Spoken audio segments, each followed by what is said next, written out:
Alright guys, so for today's video, I'm going to be showing you all of my favorite tips and tricks for foilyage. This is a really great technique for dark hair. As you can see, my model here has a pretty dark base and faded out ends. She hasn't lightened her hair in over a year. She's just been doing root retouches to cover her grays. So today we are going to be brightening her up a little bit and then also doing her root retouch. And I'm going to be showing you my technique for both, so stay tuned. Okay guys, so for her, we're gonna be using Goldwell Oxycure. This is one of my favorite lighteners if you really need to lift out and get a nice clean lift. It has a lot of power to it, but it's not too strong. So I'm gonna start off with about 1 scoop of lightener. I always like to start with just 1 scoop because I feel like if you over mix in the beginning, your product can swell a little bit easier. And that way you're not mixing and wasting too much product either. And then it's also nice because if you have to switch developers, like if you need to bump up as you're working, you don't already have too much mixed up of one developer.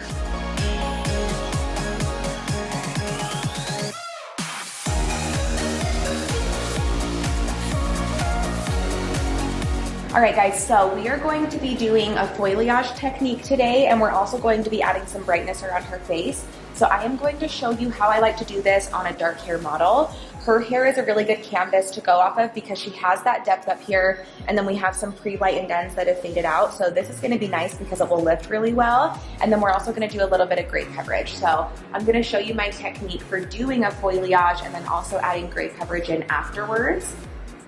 So we're gonna part her off, and I'm gonna do one section at a time, and I'm gonna start on this side, and I am gonna work up the shape of the head, but something I'm gonna be doing a little differently is instead of just taking a straight slice like this and doing a section like that, like I do with highlighting, I'm gonna be taking my comb and I'm gonna zigzag like this. And this is gonna break apart the hair a little bit and give us a little bit of like diversity where the color's gonna lay, so that way it's not all just in one spot. You wanna kind of break it up, which is what the zigzag's gonna do. So then I'm gonna take a section on top of that, and I'm gonna hold it out at 90 degrees, and I am just gonna back comb a little bit. And how much back comb you do all depends on how much brightness you want or how much depth you want. If you do more back combing, you're gonna have more depth because you're pushing away that dark hair that will come back down after. And the less back combing you do, the more brightness you're gonna have because you're getting rid of just a little bit of depth and adding more blonde towards the bottom. And then I highlighted just on top.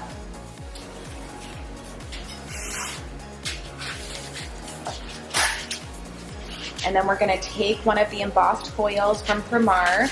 This is the roll, and then we're gonna be using the pop-up foils around her face for the brighter pieces. And I'm gonna put this in the section. And before I put any product on, I always make sure that the teased part is away. I don't want any of that in my foil. And then we're just gonna apply, and I always do mids to ends first.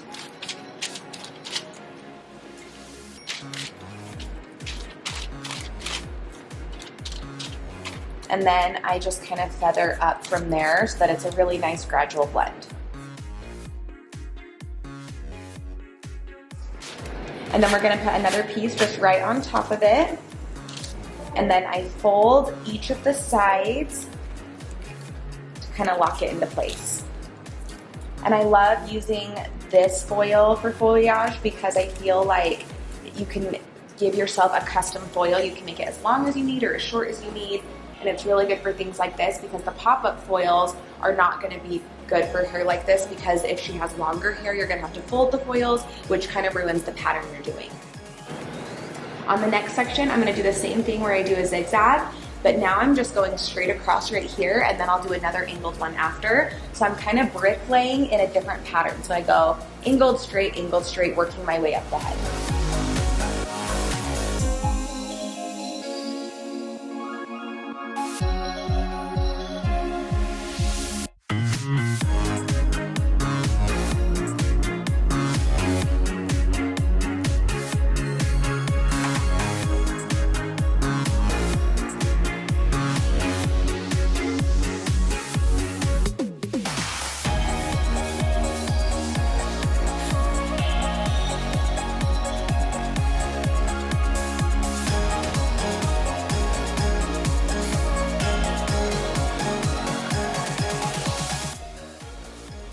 All right, so now that I've done most of the foliage on that side, I'm gonna start getting some money pieces in there. I wanna give her a brighter piece around the front just so that this doesn't look like natural regrowth and then some lighter ends. The money piece is really what makes it pop around the face, and that's what your client visually sees in the mirror, so you wanna make sure that it looks good. So I'm going to be doing a few slices back to back. I am now using the pop-up foils instead of the roll. It's still the holiday collection though. Look how cute these frame art foils are. I'm obsessed with them. So I'm going to be doing a few slices back to back. That's gonna give us some brighter pieces like I said, and when you are doing slicing, you wanna make sure that you're doing very thin sections. If you do a chunkier slice, it's gonna lift uneven and you're gonna have a lot of problems, especially on dark hair. So just make sure that you do these as thin as possible. And then as soon as I'm done doing that, I'm gonna head back into the foliage and I'm placing it right behind those money pieces so that everything blends really perfectly.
All right, so here's where my technique differs a little bit on her. A lot of the time, if I am doing gray coverage while foiling a client, I will just paint it in between the foils. But when you're doing foliage, you're doing so much teasing and back combing that it gets hard to cover everything really accurately.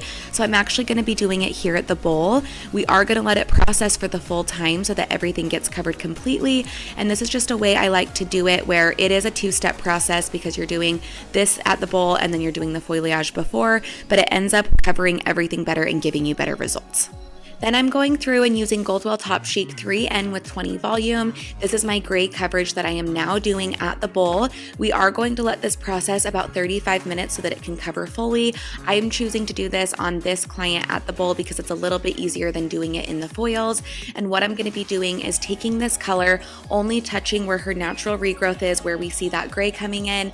And then I'm going to be taking Goldwell Colorants 6N, 6A, and I'm going to be doing that in the mids to make sure that everything is a seamless blend. Now I have her leaned back and that color is actually still in her hair, but now I'm going to be toning her ends. And here I am using Redken Shades EQ 7P, 7NB. I'm just going to be toning everything with that mids color and that root color in, and I'm just going to be massaging it through so that everything blends really seamlessly.